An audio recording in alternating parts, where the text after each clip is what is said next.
My name is Sean Wheeler from the York neighborhood. I appreciate the opportunity to speak tonight and would like to address the 4 council members who last week voted to remove the owner occupancy requirement for ADUs: April Barker, Pinky Vargas, Roxanne Murphy, and Daniel Hamill. Removing the owner occupant statute for ADUs would effectively render every residential lot in our city not protected by a covenant, open to the exploitation of absentee landlords, and eligible to house a minimum of 2, if not more, families, effectively removing the word single family from the zoning books.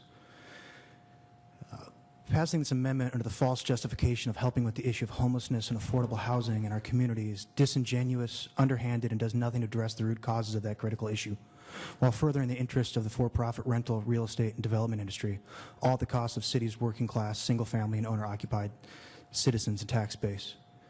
If increased housing affordability within the city is the council's objective, I would implore you to start by enforcing the existing zoning regulations. Most first-time buyers and working-class people still struggle to recover from the economic downturn of 2007 and 2008. They cannot afford a $300,000 plus mortgage required today to buy a house.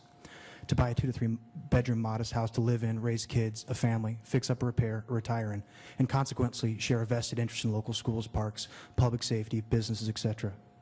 The for-profit rental industry with their deeper pockets, however, can justify such exorbitant costs, and in doing so, alter the market with cash offers over ask, driving up purchase prices, subdivide the existing bedrooms, basement, and attic into additional bedrooms, flaunting the existing zoning regulations, secure in the knowledge the city lacks the political will to enforce the 3 unrelated boarding house ban within single-family residence.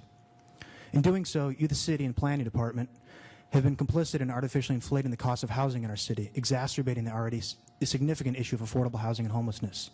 By enabling for-profit rental industry to flaunt these zoning regulations, they've bought up significant portions of the affordable renting stock, or the affordable housing stock, rather, taking 2 to 3 bedroom homes and leasing them as 3, 4, 5, 6, and 7 plus bedroom rentals.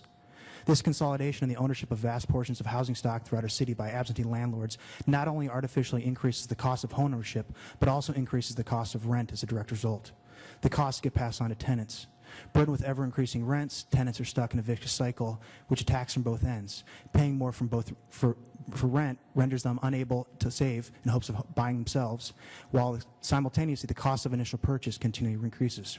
In light of this, I find it astounding and despicable that members of this council would vote to remove such a staggeringly common sense provision in the owner occupancy requirements for ADUs. It's a sensible, prudent, and widely accepted standard requirement for ADUs in the vast majority of municipalities which allow them, including Abbotsford, Beaverton, Oregon, Bellevue, Washington, Boulder, Colorado, Boise, Idaho, Corvallis, Oregon, Eugene, Oregon, Everett, Hillsborough, Kent, Langley, Salt Lake City, San Diego, Santa Cruz, Seattle, Spokane, Surrey.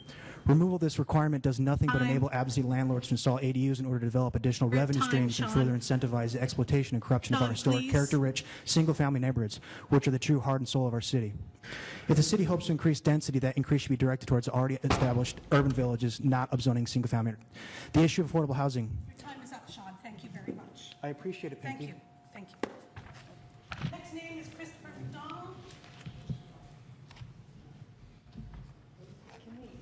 Joseph. Joseph McDonald, and then Adam Schaefer and Chris DeLapp.